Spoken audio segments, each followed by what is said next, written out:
Rais William Ruto exclusive kabisa aliweza kushangazwa na baadhi ya taarifa zilizoza kuenea kwamba yeye amefariki ndani ya nchi ya Kenya au huenda akafariki ndani ya mwaka 2025, na yote aliweza kuzungumza mara baada ya kwamba kuna baadhi ya wananchi kutokea Kericho na sehemu nyinginezo za Kenya walizotaka kumuondoa na kutaka kumngoa rais huyu William Ruto. Yani inakoelekea na dalili ilionekana kuwa ni wazi ndani ya nchi ya Kenya ni kwamba mwamba bwana wamemchoka, yani hawamtaki. Kwa hiyo kinachofuatia ni kwamba watafanya maandamano makubwa ya kutaka kumngoa, yani na kumtafuta popote alipo, yani iwe Ikulu na iwe sehemu yoyote, basi watahakikisha kabisa kama mwamba huyu anangolewa katika kiti cha uraisi. Yani hatujajua ni kwa nini watu na mapenzi ya wananchi kutokea nchi ya Kenya kwamba ameshindwa kuwa na uvumilivu kwa William Ruto. Yani hatujajua amefanya nini ama anashindwa kufanikisha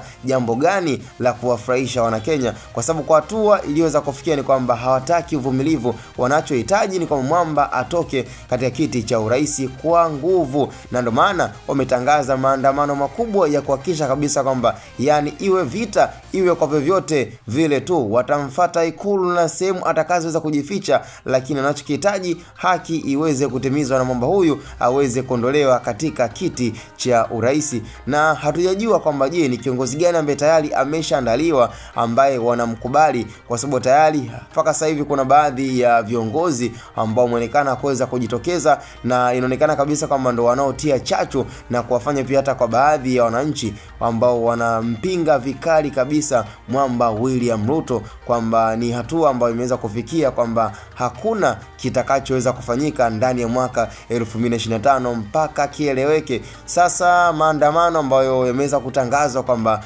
huenda katika mwezi wa 6 ama mwezi wa 5 mwishoni, basi jaramba hilo litaanza mapema, yani na iwezekanavyo, ili mradi kuweza kupata muafaka ndani ya mwaka huu 2025, yani kabla mwaka haujavuka mwaka 2025. Basi ahadi waliweza kuiweka wananchi kutokea Kenya, na kama unavyojua akili zao wanaamini kabisa kwamba itawezekana kumngoa kwa ulazima, kwa nguvu, kwa vyovyote, kwa kumpiga mawe, kwa kumtukana, yani mpaka kieleweke. Na hiyo ndio imekuwa ni moja ya taarifa kubwa tulionayo ndani ya nchi ya 254 Kenya. Cha msingi tukutane kwenye comment, na hii ni Hatuboy Media, the quality, the best choice platform. Hatuboy Media, usisahau kuweza kusubscribe, kulike na kucomment.